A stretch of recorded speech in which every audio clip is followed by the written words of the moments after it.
Y finalmente tenemos los defectos de refracción, a los cuales se conoce con el nombre de ametropías, ¿no? Ojo emétrope es el que ve bien.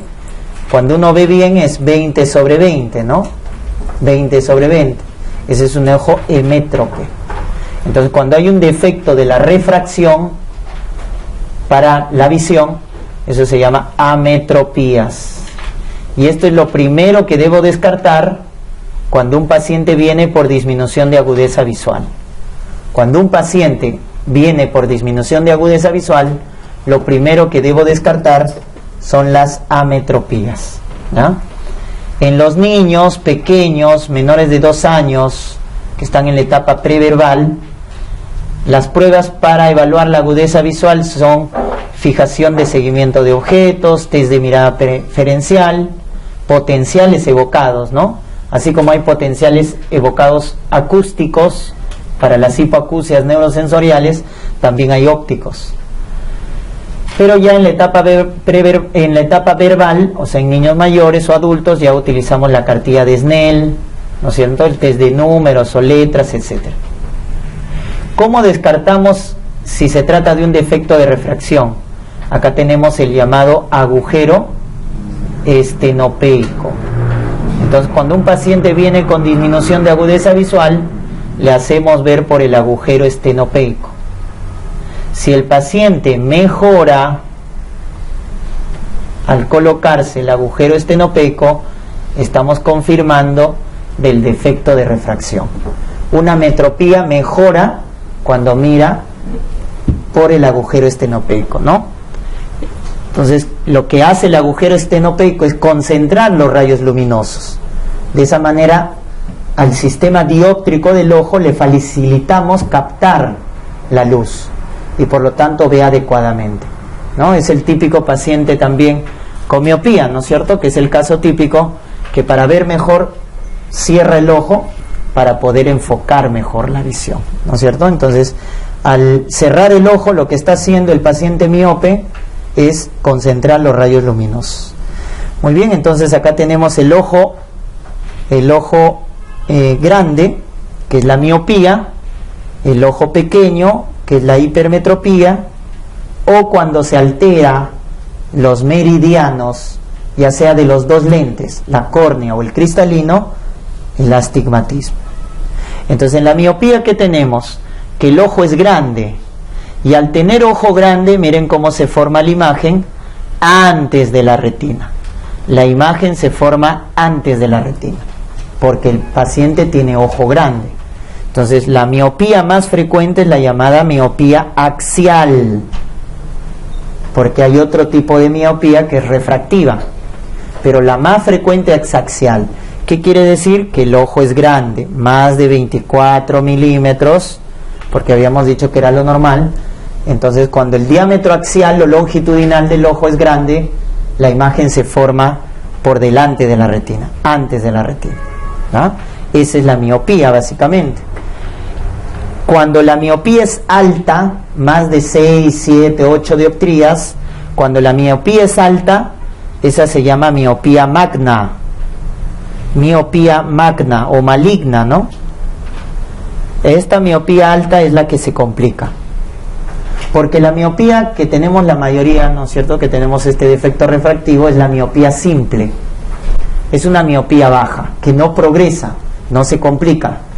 La miopía que va aumentando, ¿no es cierto?, de medida, es la miopía magna, y esa es la que se complica. ¿Con qué se complica una miopía? Con glaucoma crónico, con desprendimiento de retina, porque al ser el ojo grande se desprende la retina, hay desprendimiento de retina regmatógeno.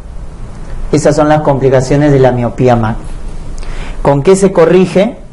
Están los lentes divergentes o lentes negativos, ¿no? Entonces, los lentes que corrigen a la miopía son los llamados lentes negativos o divergentes, ¿no? En cambio, en la hipermetropía es lo contrario, el ojo es pequeño. Al ser el ojo pequeño, entonces, como ven en la imagen, se forma detrás de la retina. porque como el ojo es pequeño, la imagen se forma detrás de la retina, ¿no? Entonces este paciente también tiene alteración de la agudeza visual. El miope tiene alterado la visión lejana principalmente, ¿ya? La visión lejana está alterada en el paciente miope. En el hipermétrope lo que está alterado es la visión cercana. La visión cercana. Perdón. Ya sé cómo. Ya. Ahorita.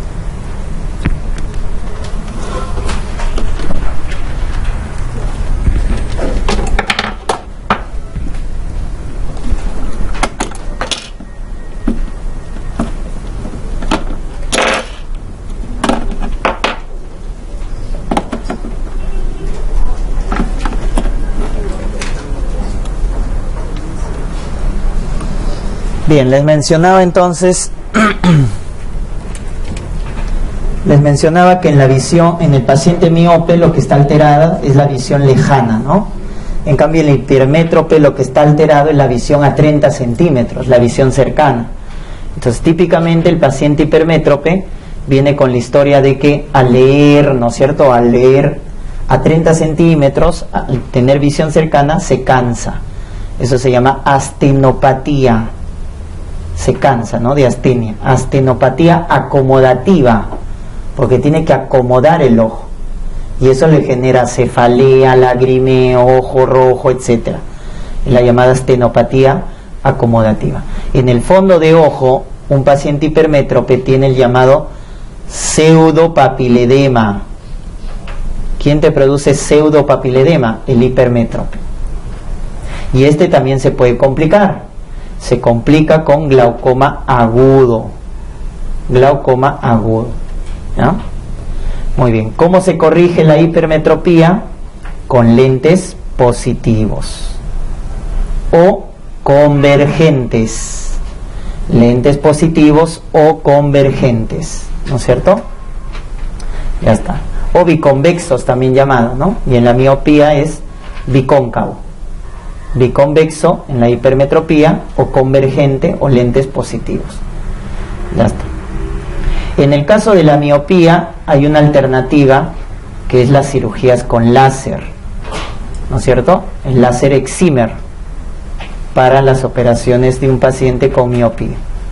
Pero para operar con láser excimer, el diámetro de la córnea debe estar normal, porque si la córnea está alterada, si es una córnea delgada, el paciente no se puede operar con cirugía de láser excimer. Por eso antes de operar se mide la córnea, antes de la cirugía con láser. Y en el astigmatismo lo que está alterado son los meridianos, es decir, la simetría, la superficie, ¿no es cierto?, de los dos lentes, de la córnea y el cristalino. Entonces, si estos lentes son irregulares, se pierden la simetría de sus meridianos, entonces se va a producir el astigmatismo, ¿no? Entonces en el astigmatismo hay también compromiso de la agudeza visual, y el astigmático puede ser con miopía o con hipermetropía, pueden combinarse los dos. Entonces, además de resolver acá en el astigmático la miopía o la hipermetropía, tienes que resolver la simetría, ¿no es cierto?, de los lentes. Por eso un astigmatismo se corrige con lentes cilíndricos para el astigmatismo. Muy bien, otro defecto de refracción que vemos en los niños es el llamado ojo perezoso, que es la llamada ambbliopía. Entonces el niño, generalmente menor de 9 años, viene con la historia de disminución de agudeza visual, ¿no? Está alterado la agudeza visual. Recuerden que la ambbliopía es una alteración funcional. Un ojo está muy expuesto, por lo tanto se ha desarrollado muy bien su vía óptica, pero el otro ojo, al no exponerse, al no percibir, no se ha desarrollado bien. Entonces acá hay una asimetría en la agudeza visual. Entonces el niño viene con disminución de agudeza visual, pero es una alteración funcional. Entonces, ¿con qué se corrige? ¿A quién voy a tapar? Al ojo bueno tapo. Acuérdate, al ojo bueno. ¿Por qué tapo al ojo bueno? Para que la percepción sensorial sea captada por el ojo alterado. Que para que el ojo alterado reciba los rayos luminosos, perciba, y de esa manera, ¿no es cierto?, se desarrolle la vía óptica adecuadamente, ¿no? Entonces hay la oclusión del ojo, se hace del ojo bueno, o también se pueden dar colirios a base de atropina, ¿no?, a base de atropina. Con ello ocluyo al ojo bueno y dejo que se desarrolle el ojo defectuoso, ¿no? Esa es la ambliopía, es un defecto funcional, no hay un trastorno orgánico, sino es un trastorno funcional, es un diagnóstico de exclusión.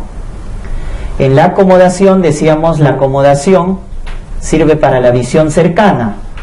Cuando uno mira de cerca, se hacen estos tres procesos: convergencia, los ojos se van hacia adentro; miosis, y se relaja el cristalino al contraerse el músculo ciliar. El cristalino se abomba por la contracción del músculo ciliar. Esos son los tres pasos del reflejo de la acomodación. Decíamos que a mayor edad este reflejo se va perdiendo. A eso se conoce con el nombre de presbicia, pérdida del reflejo de la acomodación en los adultos, ¿no? Ojo que la presbicia retrasa, ¿no es cierto?, retrasa la miopía y adelanta la hipermetropía, ¿no? Retrasa la miopía, adelanta la hipermetropía. ¿Y qué patología mejora la presbicia en un adulto? La catarata. Entonces el abuelito con presbicias ve su periódico, ¿no es cierto?, alejando el plano. ¿Por qué el adulto mayor mira alejando el periódico, ¿no es cierto? Porque tiene presbicia, no acomoda bien, entonces por eso aleja el periódico. Entonces la catarata mejora la presbicia, por si acaso. Muy bien. Y para terminar, la parte de trauma ocular, dos tipos de trauma ocular: cerrado y abierto, ¿no? El más grave es el abierto, el más frecuente es el cerrado, ¿ya? El trauma ocular cerrado puede ser grave, en este caso se llama contusión, o leve, laceración. Leve es una laceración, grave es cuando hay una contusión, porque se pierde mayor espesor en el globo ocular. Entonces, contusión, laceración son tipos de trauma ocular cerrado. Y abierto es cuando hay una solución de continuidad, ¿no es cierto? Se pierde la integridad del globo ocular. En este caso puede ser un estallido ocular cuando el objeto causante del trauma es romo, porque si es punzante genera laceración. Y en este caso, cuando es punzante, ¿no es cierto?, hablamos de la penetración o de la perforación. La penetración solo tiene una puerta de entrada, o sea, solo un agujero. Por eso dice, la misma puerta de entrada y salida es el mismo agujero. En cambio, perforación es cuando ha entrado y ha salido. Entonces es diferente la puerta de entrada y salida. O sea, perforación, ha perforado en los dos planos. Muy bien. Y también lo más grave, la presencia de cuerpo extraño intraocular. No se remueve el cuerpo extraño ocular, a menos que sea en sala de cirugía, ¿no? Hay que dejar el cuerpo extraño porque podemos causar más daño. Solo en condiciones de cirugía se retira un cuerpo extraño, ¿no? ¿Qué se hace en un trauma ocular? Lo primero que se hace es estabilizar al paciente. Si es un estallido, etcétera, hay que estabilizar al paciente. Lo segundo es, dependiendo del tipo de trauma, analgesia. Analgesia. Hay que brindar analgesia, que puede ser tópica o puede ser sistémica, etcétera. Y cuando el trauma es abierto, entonces en el trauma abierto hay que evitar las infecciones. Por eso se da antibióticos para cubrir a Pseudomonas, Staphylococcus aureus. Se da vancomicina. Se da ceftazidima en los traumas abiertos para evitar las infecciones. Se dan antieméticos. ¿Para qué se da antieméticos? Para bajar la presión intraocular. Los antieméticos, porque el vómito aumenta la presión intraocular, el estreñimiento aumenta la presión intraocular, por eso también se suele dar laxantes también. O sea, el paciente no puede vomitar, no puede estar constipado, porque eso aumenta más la presión intraocular. Se le eleva la cabecera para bajar la presión y mejorar la perfusión. Entonces todo esto es para bajar la presión intraocular en un trauma ocular abierto, ¿ya? Para evitar de esa manera mayor daño, porque la hipertensión intraocular genera más daño. ¿Estamos? Entonces le dan antieméticos, laxantes, etcétera, ¿ya? Y obviamente, dependiendo del grado, cuanto más grave, cirugía, ¿no? Para retirar el cuerpo extraño, para hacer reparación cuando se ha perdido la integridad del globo ocular, ¿no? Ifema, recuerden que es la presencia de sangre en cámara anterior. Ifema es la presencia de sangre en cámara anterior. Miren los 4 grados. Grado 1, ¿no es cierto?, cuando se compromete menos de la tercera parte. 2 hasta el 50%. 3 más de la mitad. Y 4 es el ifema total. Esta es la emergencia. La emergencia oftalmológica es el ifema total, porque el ifema parcial es una urgencia. El ifema total es la emergencia. El ifema parcial es la urgencia. Y también se puede presentar trauma por quemaduras químicas, ¿no? En este caso, recuérdense las dos sustancias, ácidos y álcalis. Ácidos y álcalis, ¿no? Si uno se quema con hidróxido de aluminio, hidróxido de magnesio, lejía, esos son álcalis. Son los que generan más daño, porque los álcalis hacen necrosis licuefactiva. Los ácidos generan necrosis coagulativa, ácido sulfúrico, muriático, etc. Generan necrosis coagulativa. ¿Qué hacemos en una quemadura química? Aparte de anestesia tópica, lavado enérgico. 2 botellas de suero, ¿no es cierto? Lavado enérgico. Entonces, anestesia y lavado enérgico es la conducta más importante frente a la quemadura por sustancias químicas en un paciente que ha sido expuesto a ácido o álcalis, ¿no? Y esta es una escala, la escala de Hages, que para ver el pronóstico, ¿no? En el grado 1 es un compromiso solo epitelial de la córnea, porque la córnea es el que está expuesto. Recuerden que la córnea tiene 5 capas, la más externa es la epitelial. Cuando solo se compromete el epitelio, ese es el grado 1. En el grado 2 ya la córnea está edematosa. Grado 2, ya se compromete el estroma. En el grado 3 ya se compromete toda la córnea, compromiso total. Y en el grado 4, que es el desfavorable, aparece la córnea opaca. No deja ver el iris, no deja ver la pupila, etc. Córnea opaca. ¿Ya? Entonces, daño epitelial superficial, grado 1, edema de córnea, grado 2, compromiso total de la córnea 3 y córnea opaca, grado 4. ¿Ya? Esas son las lesiones de las quemaduras químicas. Listo, doctores, ahí hemos terminado.